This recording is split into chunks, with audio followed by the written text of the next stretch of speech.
Hello students, आप सब लोगों को खुशामदीद मेरे इस चैनल बायोलॉजी मेरे साथ में। मेरा नाम है मोहम्मद फैज़ान अली।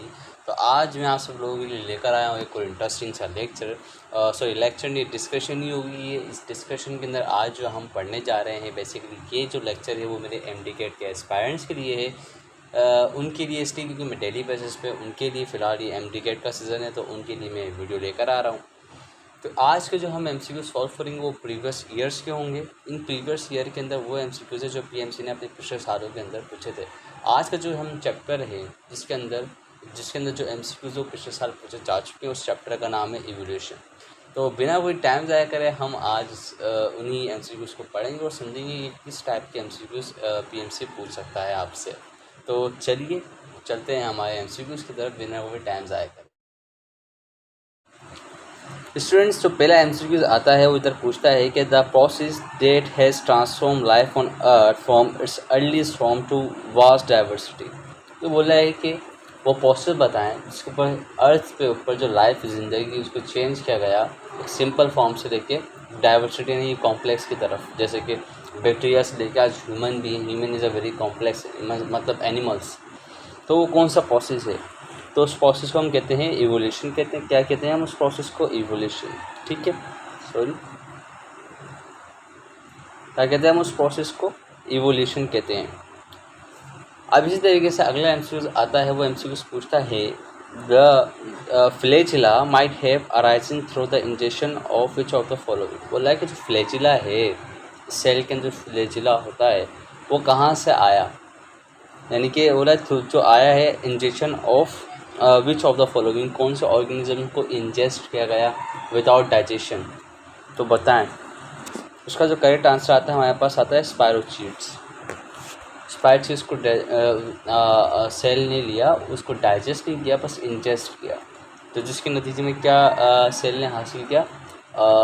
फ्लैजिला हासिल किया, जिसके नतीजे में हमें फ्लैजिलेटेड बैक्टीरिया मिले या पैरामीशियम मिले, प्रोकैरियोट्स मिले। तब हम चलते हैं हमारे MCQ नंबर 3 के ऊपर। तो MCQ नंबर 3 बोलता है the Carolus Linnaeus was the believer of which of the following, special creation, catastrophism, natural selection या इनहेरिटेंस ऑफ अक्वायर्ड कैरेक्टरिस्टिक। तो इसका जो तीसरे का जो आंसर आता है वो आता है ए।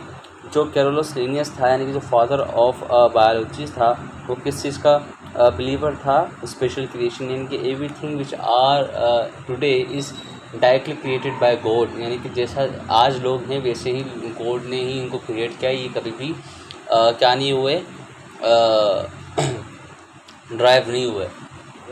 तब हम चलते हैं हमारे MCQ नंबर 4 के ऊपर। तो MCQ नंबर 4 बोलता है he explain earth history by catastrophism, यानी कि catastrophism is a process in which he study the earth geology, यानी कि उसने अर्थ की जियोलॉजी यानी कि उसने अर्थ की जियोलॉजी को स्टडी किया, फिर उसकी ज्योग्राफी को स्टडी किया, फिर उसने ड्राइव किया किस तरीके से अलग अलग लैंड्स के ऊपर अलग अलग लैंड, पहले आज से कुछ साल पहले ये लैंड किधर होती थी, फिर ये किधर होती थी, फिर ज्वाइंट हुई, इधर दूसरी स्पीशीज़ आई। इसको कैटास्मॉर्फिज्म कहते हैं, यानी कि पहले अर्थ के बहुत सारे जोन रहे, पहले वो तबाह हुई, फिर वो बनी, फिर वो तबाह हुई। इस नतीजे के अंदर जितनी स्पीशीज़ पहले थी और आज नहीं है वो बेसिकली फॉसिल हो चुकी हैं। वो कैसे फॉसिल बनी, वो सारी स्टडी किस में आई? कैटास्मॉर्फिज्म थ्योरी में। तो इस थ्योरी को किसने दिया था? क्यूवियर ने दिया था। किसने दिया था? क्यूवियर ने दिया था। तो ये बात आपको हमेशा अपने माइंड में रखनी है। तो इसी तरीके से हम हमारे MCQ नंबर 5 पे तक जाते हैं। तो उधर हमारे से पूछता है the two population of same species over time grow distance from one another, at what point will this population be considered different species। बोला है कि दो स्पीशीज़ हैं जो सेम हैं, लेकिन वो क्या होती है टाइम के साथ वो क्या हो जाती हैं, दूर हो जाती हैं एक दूसरे से। तो फिर क्या कौन सा पॉइंट है जो कंसिडर किया जाता है फॉर द डिफरेंट स्पीशीज के? वो डिफरेंट कैसे होंगे एक दूसरे से? बोला है when the population begin to eat different food, क्या वो डिफरेंट फूड खाना शुरू कर दें, हालांकि हैं सेम स्पीशी की। When there is a physical barrier such as, या उनके पास फिज़िकल बैरियर है, या रिवर आ गए उनके दरमियान में, जैसे कि सही है। When the two population have not been in contact with one another to be hundreds, ये बोला है कि अगर उनको डिफरेंट स्पीशी बनाना है तो उनको 100 या 150 या 200 साल के लिए एक दूसरे से दूर कर दिया जाए। यानी सेम स्पीशी, अगर उनको डिफरेंट करना है तो क्या करना है? या तो उनको उनके बीच में या तो जियोलॉजिकल हर्डल डाल दी जाए या तो उनको अलग कर दिया जाए, दूसरे पार्ट पर रख दिया जाए 1 से 1.5-2 साल यानी कि 100 से 150 साल के लिए, तो वो स्पीशीज चेंज हो जाएंगी। या when they are no longer able to interbreed, या इन लोगों को इंटरब्रीड ही ना करवाया जाए, यानी कि उनके इन दोनों को आपस में रिप्रोडक्शन ही नहीं करवाने दिया जाए। तो कैसे, तो इसका जो करेक्ट आंसर आता है वो आता है कि वो प्रोड्यूस कब डिफरेंट होगी, जब उनको आपस में इंटरब्रीड ही नहीं होने दिया जाए। समझिए ये बात। तो हम चलते हैं हमारे MCQs की तरफ, जो कि MCQs पूछता है कि which condition can explained by Lamarckism. Lamarckism ने कौन सी एक्सप्लेनेशन की, जो लेमार्किज्म की ने जो कंडीशन एक्सप्लेन की है वो कौन सी है, इधर लिखी हुई है, सॉरी मैं इसको हटा देता हूँ। How giraffes got their long neck, कैसे जिराफ ने अपनी लंबे गर्दन हासिल की। How human lost their tails, और ह्यूमन ने अपनी टेल कैसे लॉस्ट की। या how human become a bipedal, यानी कि बाइपेडल नहीं बाइपेडल, कि कैसे इंसान 2 पैरों पर चलने वाले बने। या all of this, basically this all statements are explained by Lamarckism. तो इसका करेक्ट आंसर आपको क्या मिलता है, D is the correct answer. तो हम चलते हैं हमारे अगले MCQs की तरफ। वो बोलता है the idea of inheritance of acquired characteristic was given by Darwin, Aristotle, लैन या लेमार्किज्म। का करेक्ट आंसर लेमार्क है। एक्वायर्ड कैरेक्टर यानी कि वो कैरेक्टर जो एक शख्स से, जो आपके पास नहीं लेकिन आपके ऑफ स्प्रिंग के पास आ जाएं, लेकिन आपसे पहले वाली स्पीशीज़ में नहीं है, तो वो एक्वायर्ड कैरेक्टर, ऐसे कैरेक्टर जो किसी के पास नहीं हो लेकिन आपके पास आ जाएं, जैसे एक्वायर्ड यूनिक कैरेक्टर्स कह सकते हैं। अब इसी तरीके से अगर हम अपने अगले MCQ की बात करते हैं तो MCQ नंबर 8 है, what are the parts of Lamarck theory of evolution. मतलब ये कौन से पार्ट है लेमार्क थ्योरी की, नीचे बता रहा है। Individual lost trait that don't need, बोले कि इंडिविजुअल जो अपने ट्रेट यानी अपने कैरेक्टर लूज कर दे जब उनको ज़रूरत ना हो, जैसे कि उनको अपने हाथ की ज़रूरत नहीं है तो हाथ को ख़त्म कर दें, लेमार्क ने कहा था। Acquired characteristics are not heritable, acquired characteristic विरासत में नहीं होती, वो सडनली आ जाती हैं, सडनली नहीं आती। ये लेमार्क ने बताया, बस लेमार्क ने बोला था कि जो एक्वायर्ड कैरेक्टर्स होते हैं वो इनहेरिटेड नहीं होते, वो आ जाते हैं उनके ऑफ स्प्रिंग के अंदर, बस ऐसे ही। Individual gain characteristic they need, बोला कि इंडिविजुअल्स के पास वो कैरेक्टरिस्टिक आती है जब उनको ज़रूरत होती है। जैसे कि उन्होंने इस तरीके को ऐसे बयान किया कि जब जिराफ की गर्दन लंबी हुई उसकी, क्योंकि जो दरख्त थे वो ऊंचे होना शुरू हो गए, जब उनके दरख्त ऊंचे होना शुरू हो गए तो जो जिराफ ने ना वो अपनी गर्दन को स्ट्रेच किया, तो अंटिल इतना स्ट्रेच किया कि अब वो आसानी से लंबे दरख्तों के ऊपर क्या खा लेते हैं, पत्ते वगैरह खा लेते हैं। तो उन्होंने इसकी वजह से दिया क्योंकि उनको, तो उन्होंने इस बात को ऐसे बयान किया कि जिराफ को अपनी गर्दन का इस्तेमाल ज़्यादा करना पड़ता है, उनकी गर्दन क्या हो गई, लंबी हो गई। इस तरीके से वो कहते हैं कि जिस चीज़ को हम ज़्यादा इस्तेमाल करते हैं वो चीज़ इंप्रूव हो जाती है, उसमें नए कैरेक्टर्स आ जाते हैं। ये भी लेमार्क ने ही कहा था। तो इसी तरीके से इसका भी जो करेक्ट आंसर आपको पता चलेगा वो पता चलेगा, D is the correct answer of MCQ number 8। तो अब इसी तरीके से अगर हम इसके अगले MCQ की तरफ जाते हैं तो अगला MCQ हमारे से जब पूछता है कि हाउ बोला use and disuse organs theory was given by Lamarck. इसका करेक्ट आंसर भी लेमार्क ही है। वो develop a theory of natural selection essential identical to the twins. वो बोला कि एक थ्योरी थी जो कि नेचुरल सिलेक्शन के ऊपर दी गई थी, जो कि किसने दी, डार्विन ने। लेकिन डार्विन ने उसको एकदम ही नहीं लोगों को दिखा दिया था, उसे दिखाया था एक ब्रेक के बाद दिखाया था। लेकिन डार्विन ने जब उसे दिखाया, जब एक और शख्स था जो डार्विन की तरीके की रिसर्च के पास पहुंच गया था, उसको क्या बोला, वो कौन सा शख्स था, इसका नाम था अल्फ्रेड वेलेस। इस शख्स ने भी वही सेम ही चीज़ें ऑब्ज़र्व जो डार्विन ने ऑब्ज़र्व की थी, वही सेम चीज़ें लिखी थी उन्होंने अपनी रिसर्च के अंदर जो डार्विन ने लिखी थी। लेकिन डार्विन ने क्या किया, उनकी रिसर्च, वो डार्विन के ही फैन थे तो डार्विन के पास उन्होंने रिसर्च भेजी। डार्विन ने बोला हाँ तुम बहुत काबिल हो, तुमने किया। तो डार्विन, ये ऐसा नहीं कि डार्विन ने अपनी उसी वक्त पेश कर दी, डार्विन ने उनका नाम भी अपने रिसर्च पेपर पर लिखा और अपना नाम भी रिसर्च पेपर पर लिखा और उसको पब्लिश किया। तो ऐसा हुआ क्या, दोनों ही वो रहे कामयाब रहे। लेकिन डार्विन पहले ही कर चुके थे, तकरीबन ये कहा था कि वो 30 साल पहले कर चुके थे अल्फ्रेड वेल्स से। लेकिन वेल्स 3 साल बाद वही थ्योरी लेकर आए, लेकिन आई भी किसके पास ही, डार्विन के पास। तो डार्विन ने जब निकाला और जब उसे पेश किया, तो ऐसे Alfred Wallace is not a famous, तो वो भी फेमस हो गए थे और उनको भी सपोर्ट मिल गया था एक अच्छे आदमी का। विच theory tells about the adaptation? Darwin theory बोलती है जो नेचुरल सिलेक्शन है, या लेमार्क थ्योरी बोलती है, या हार्डे या विनबर्ग। तो इसका जो 11 का जो आंसर है वो ए, डार्विन बोलती है। डार्विन की जो नेचुरल सिलेक्शन है वो बात करती है इसकी एडाप्टेशंस की। Darwin theory mainly focus on origin of life, how organ extincts, how new species arise, how organism form। तो डार्विन की जो स्पीशीज मेनली फोकस कौन सी है? How new species arise. किस पे फोकस किया डार्विन ने? हाउ न्यू स्पीशीज अराइज, कैसे न्यू स्पीशी आ जाती हैं। तो अब हम अपने अगले एमसीक्यूज की तरफ चलते हैं। तो अगला एमसीक्यूज होता है कि Darwin collected how many types of finches? 12, 13, 14, 15। ये इस एमसीक्यूज का आप आंसर मुझे खुद दें, मैं नहीं दूंगा इसका आंसर। एमसीक्यूज नंबर 13 का आंसर आप मुझे दे सकते हैं। Darwin describe his history of theory of natural selection as which of the following? उन्होंने कौन सी थ्योरी या कौन से ऐसे थ्योरी दी थी या थ्योरी या स्टेटमेंट जिससे उनकी नेचुरल सिलेक्शन की थ्योरी क्या और डिस्क्राइब हो? तो उन्होंने कहा था punctuated equilibrium, survival of fittest, या इनहेरिटेंस ऑफ वर्कआउट करते हैं, डिसेंडेड विद मॉडिफिकेशन। इसका जो करेक्ट आंसर आता है एमसीक्यू नंबर 14 का वो आता है डी। उन्होंने क्या कहा था कि डिसेंडेंट विथ मॉडिफिकेशन है कि अब जो इसी स्पीशी की जो ऑफ स्प्रिंग यानी औलादें आएंगी वो कुछ मॉडिफिकेशन के साथ आएंगी। बिकॉज ये जो यानी कि इससे ही स्पीशी के जो लोग हैं उन्होंने सर्टेन कंडीशन झेली और वो फिर सर्वाइव हुए, फिर उन्होंने इंटरप्रेट किया। अब वो अपनी ही आने वाली नस्लों के अंदर अच्छे करेक्टर्स प्रोवाइड करेंगे, ये डार्विन ने कहा था। तो उन्होंने कहा था डिसेंडेंट विथ मॉडिफिकेशन, यानी कि अब जो औलादें आएंगी वो मॉडिफिकेशन के साथ आएंगी।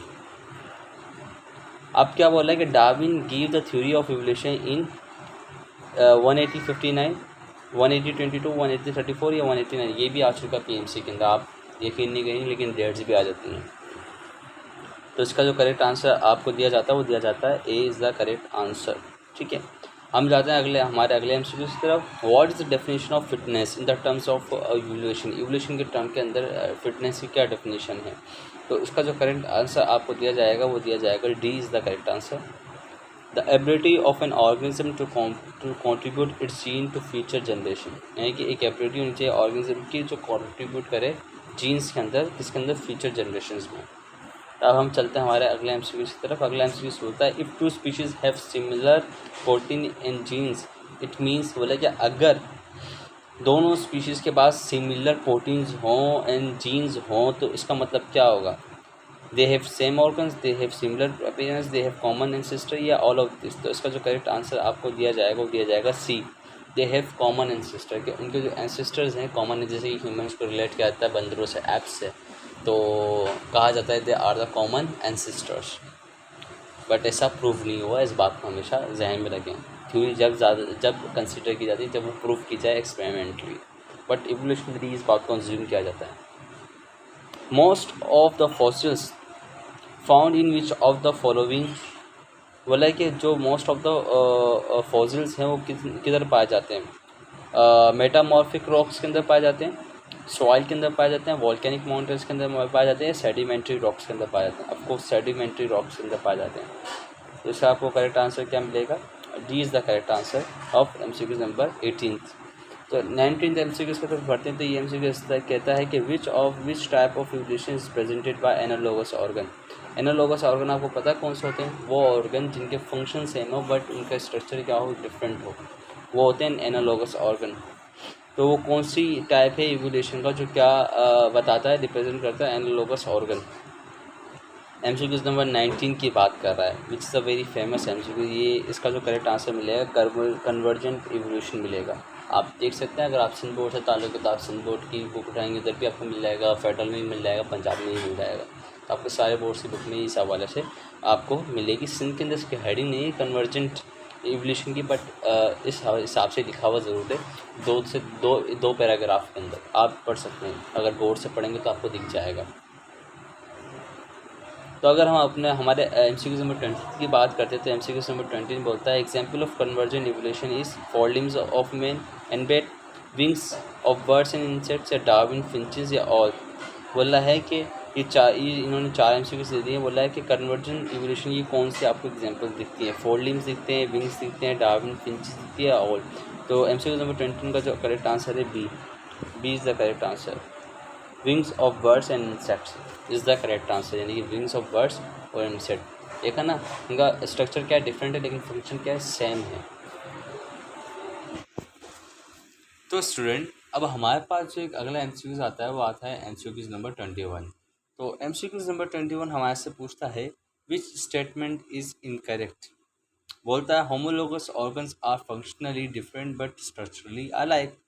सही बात है, जो होमोलोगस ऑर्गन्स होते हैं वो फंक्शनली तो सेम होते हैं, बट वो अपने फंक्शनली क्या होते हैं, डिफरेंट होते हैं। Example of homologous structure are of cat, flipper of whale. Correct है ये statement. Example of analogous structure are of wings, bat, birds and insects. ये भी सही है। जैसे कि अब एनालोगस स्ट्रक्चर्स कौन से होते हैं? ऐसे स्ट्रक्चर जो स्ट्रक्चरली सेम हो बट फंक्शनली नहीं, ऐसे स्ट्रक्चर जो फंक्शनली सेम हो बट स्ट्रक्चरली क्या हो, डिफरेंट हो। जैसे कि इधर अब जो डेफिनेशन आ रही है वो आ रही है कि analogous organ functionally different but structurally alike. So that means the MCQs number, so MCQs the correct option of MCQs 21 is D। तो अब हम चलते हैं हमारे अगले MCQs की तरफ। तो अगला MCQs हमारे से पूछता है the which of the following would best determine the fitness of organ. Like ऐसी कौन सी क्वालिटी है जो एक फिटनेस बताती है एक ऑर्गेनिज्म की। इसका जो करेक्ट आंसर होगा हमारे पास वो होगा the number of offspring produce by an organism, या option B how much food the organism consume in its life time. यानी कि एक ऑर्गेनिज्म अपनी पूरी ज़िंदगी में कितना फूड कंज्यूम करता है ये फिटनेस बताता है।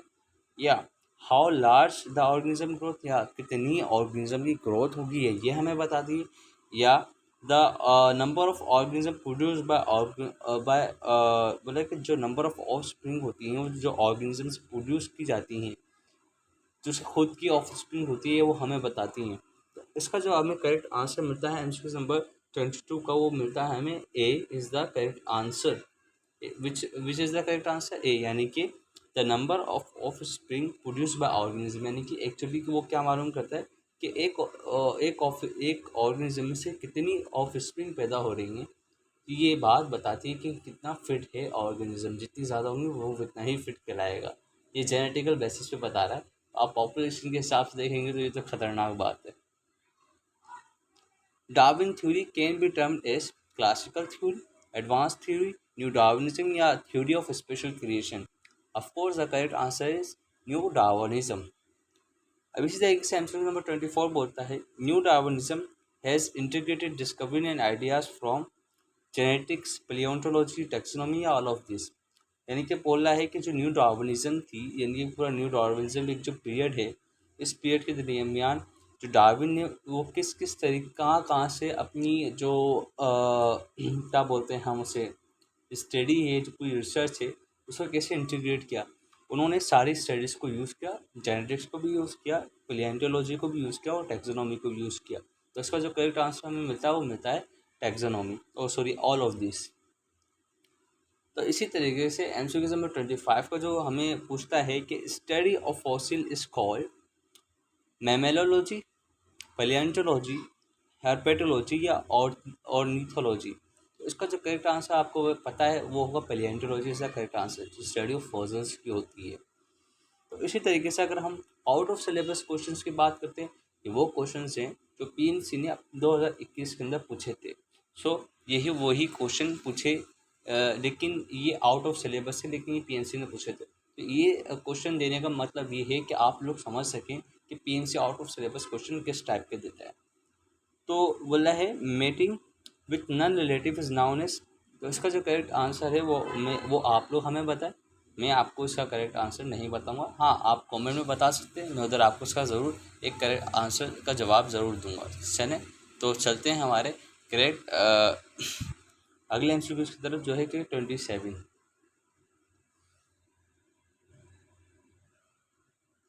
जो एमसीक्यूज नंबर 27 है वो इधर हमारे से पूछता है when resource get scarce, the population growth become fast, slow down, remain same, या all of this। जाहिर सी बात है, जब रिसोर्स यानी कि फूड कम हो जाएगा, पॉपुलेशन बढ़ जाएगी, तो पॉपुलेशन डिक्रीज हो जाएगी। वो क्यों हो जाएगी? क्योंकि आपकी स्पीशीज के दौरान लड़ाई शुरू हुई, कुछ लोग भूख से मर जाएंगे, कुछ लोग लड़ के खाने के चक्कर में मर जाएंगे। तो इस तरीके से पॉपुलेशन स्लो होना शुरू हो जाएगी, यानी कि एक तरीके से आप खाना जंगी कह सकते हैं।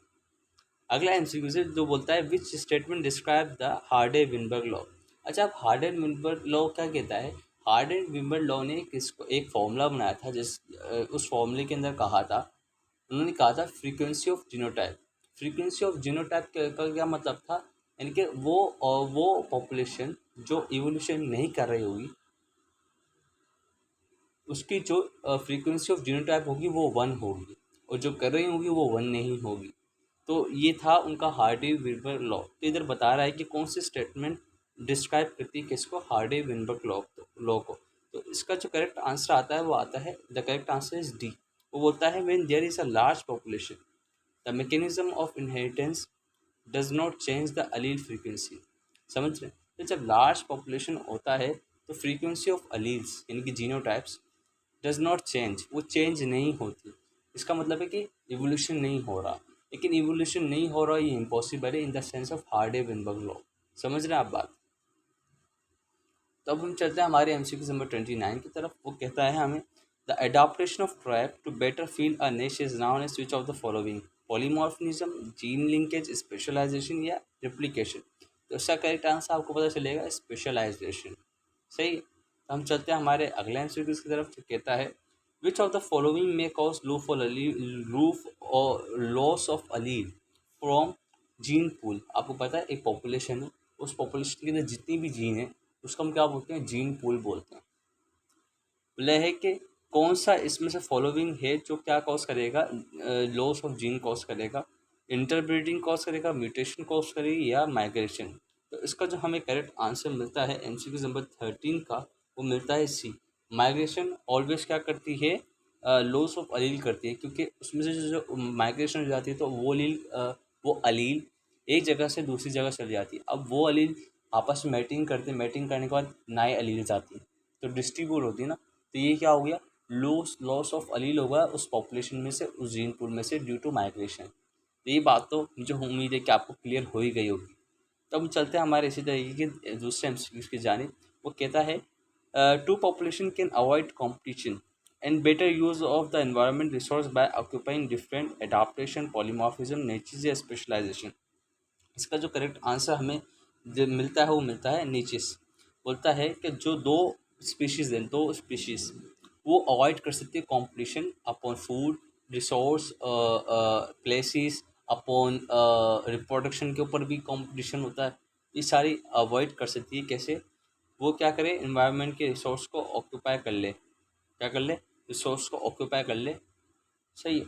तो क्या होती है? डिफरेंट नीचेस, नाइचेस यानी different different places, different niches और क्या कर ले? ऑक्यूपाई कर ले। तो इसका करेक्ट आंसर हमें एमसीक्यूज नंबर 31 का सी मिलता है।